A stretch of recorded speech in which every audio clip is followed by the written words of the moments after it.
शान्ताकारं भुजगशयनं पद्मनाभं सुरेशं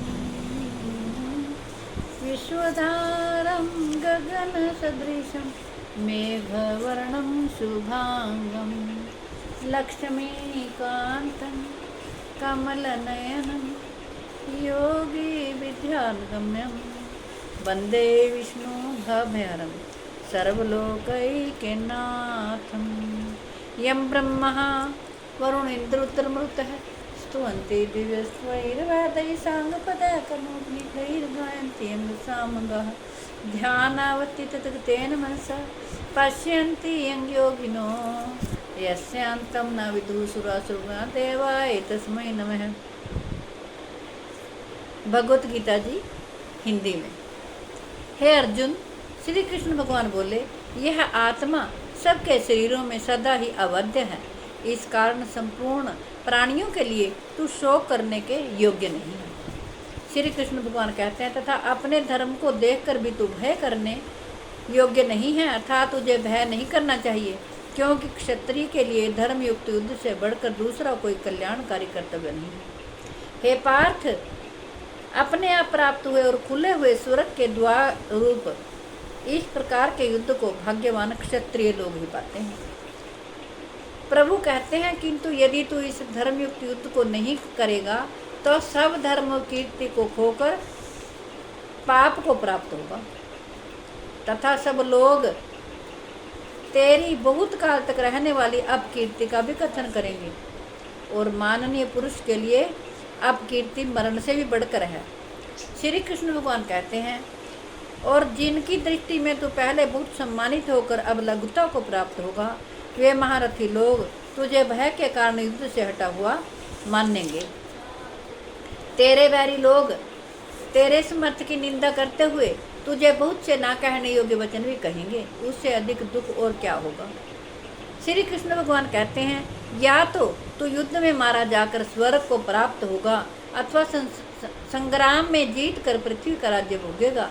इस कारण हे अर्जुन, तू युद्ध के लिए निश्चय करके खड़ा हो जा।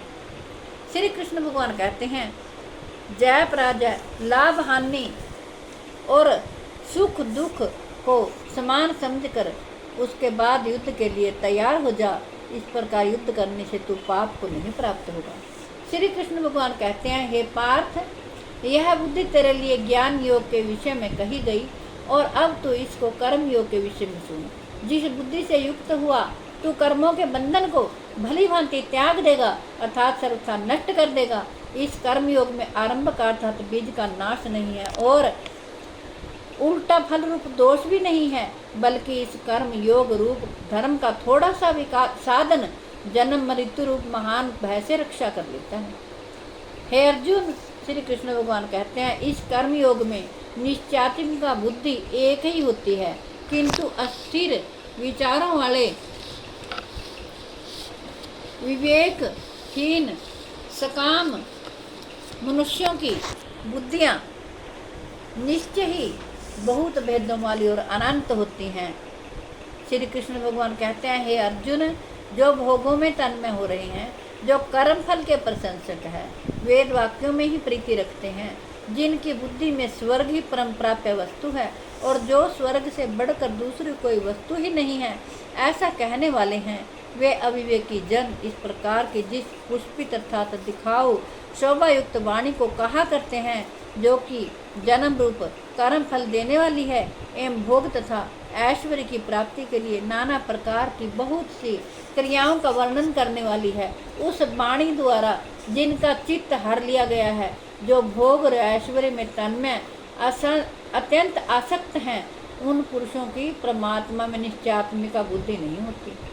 श्री कृष्ण भगवान कहते हैं, अर्जुन, वेद उपयुक्त प्रकार से तीनों गुणों के कार्य रूप समस्त योगों भोगों एवं उनके साधनों का प्रतिपादन करने वाले हैं। इसलिए तू उन भोगों एवं उनके साधनों में आसक्तिहीन हर शोक आदि द्वंद्वों से रहित नित्य वस्तु परमात्मा में स्थित योग क्षेम को ना चाहने वाला और स्वाधीन अंतःकरण वाला हो। श्री कृष्ण भगवान कहते हैं, सब ओर से परिपूर्ण जलाशय के प्राप्त हो जाने पर छोटे जलाशय में मनुष्य का जितना प्रयोजन रहता है, ब्रह्म को तत्व से जानने वाले ब्राह्मण का समस्त वेदों में उतना ही प्रयोजन रह जाता है। तेरा कर्म करने में अधिकार है, उसके फलों में कभी नहीं। इसलिए तू कर्मों के फल का हेतु मत हो तथा तेरी कर्म ना करने में भी आसक्ति ना हो। हे धनंजय, तो आसक्ति को त्याग कर तथा सिद्धि और असिद्धि में समान बुद्धि वाला होकर योग में स्थित हुआ कर्तव्य कर्मों को कर, समत्व ही योग कहलाता है। इस समत्व रूप बुद्धि योग से सकाम कर्म अत्यंत ही निम्न श्रेणी का है। इसलिए हे धनंजय, तो सम बुद्धि में रक्षा का उपाय ढूंढ, अर्थात बुद्धि योग का ही आश्रय ग्रहण कर, क्योंकि फल के हेतु बनने वाले अत्यंत दीन है। समबुद्धि रूप पुरुष पुण्य और पाप दोनों को इसी लोक में त्याग देता है, अर्थात उनसे मुक्त हो जाता है। इससे तू समत्व रूप योग में लग जा। यह समत्व रूप योग ही कर्मों में कुशलता है, अर्थात कर्म बंधन से छूटने का उपाय है। क्योंकि श्री कृष्ण भगवान कहते हैं, समबुद्धि से युक्त ज्ञानी जन कर्मों से उत्पन्न होने वाले फल को त्याग कर जन्म रूप बंधन से मुक्त हो निर्विकार परम पद को प्राप्त हो जाते हैं। जिस काल में तेरी बुद्धि मोह रूप दलदल को भली भांति पार कर जाएगी, उस समय तू सुने हुए और सुनने में आने वाले इस लोक और परलोक संबंधी सभी भोगों से वैराग्य को प्राप्त हो जाएगा। भांति भांति के वचनों को सुनने से विचलित हुई तेरी बुद्धि जब परमात्मा में अचल और स्थिर ठहर जाएगी, तब तू योग को प्राप्त हो जाएगा, अर्थात तेरा परमात्मा से नित्य संयोग हो जाएगा। अर्जुन वास अर्जुन बोले, है केशव, समाधि में स्थित परमात्मा को प्राप्त हुए स्थिर बुद्धि पुरुष का क्या लक्षण है? वह स्थिर बुद्धि पुरुष कैसे बोलता है, कैसे बैठता है और कैसे चलता है?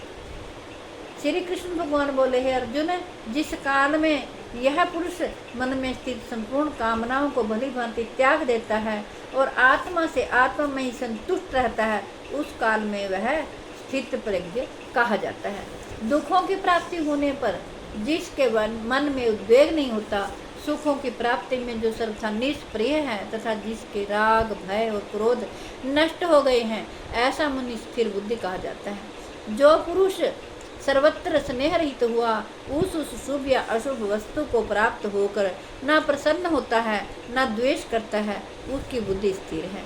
और कछुआ सब ओर से अपने अंगों को जैसे समेट लेता है, वैसे ही जब यह पुरुष इंद्रियों के विषयों से इंद्रियों को सब प्रकार से हटा लेता है, तब उसकी बुद्धि स्थिर है, ऐसा समझना चाहिए। श्री कृष्ण भगवान कहते हैं, इंद्रियों के द्वारा विषयों को ग्रहण ना करने वाले पुरुष के भी केवल विषय तो निवृत्त हो जाते हैं, परंतु उनमें रहने वाली आसक्ति निवृत्त नहीं होती। इस स्थित प्रज्ञ पुरुष की तो आसक्ति भी परमात्मा का साक्षात्कार करके निवृत्त हो जाती है। हे अर्जुन, श्री कृष्ण भगवान कहते हैं, आसक्ति का नाश ना होने के कारण ये प्रमथन स्वभाव वाली इंद्रियां यत्न करते हुए बुद्धिमान पुरुष के मन को भी बलात् हर लेती हैं। इसलिए साधक को चाहिए कि वह उन संपूर्ण इंद्रियों को वश में करके समाहित चित्त हुआ मेरे प्राण होकर ध्यान में बैठे।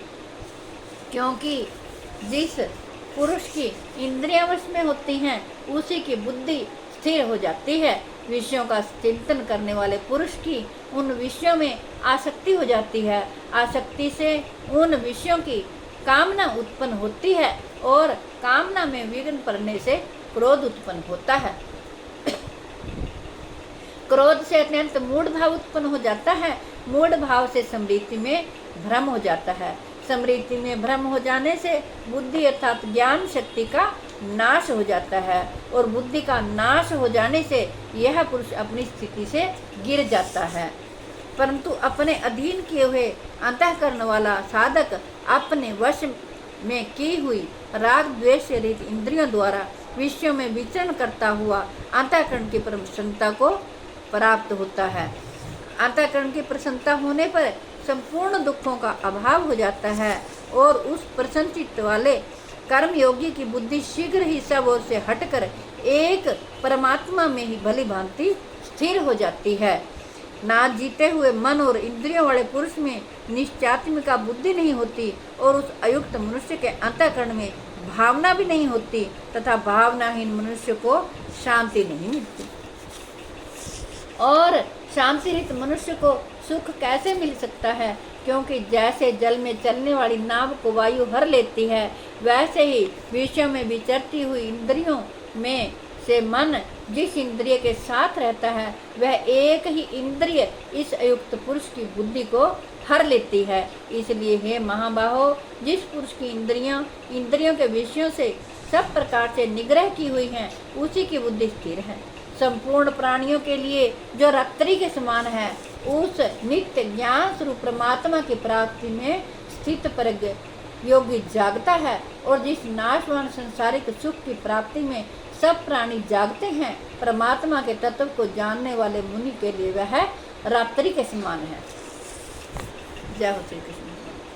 हे कृष्ण गोविंद हरे मुरारे, हे नाथ नारायण वासुदेव।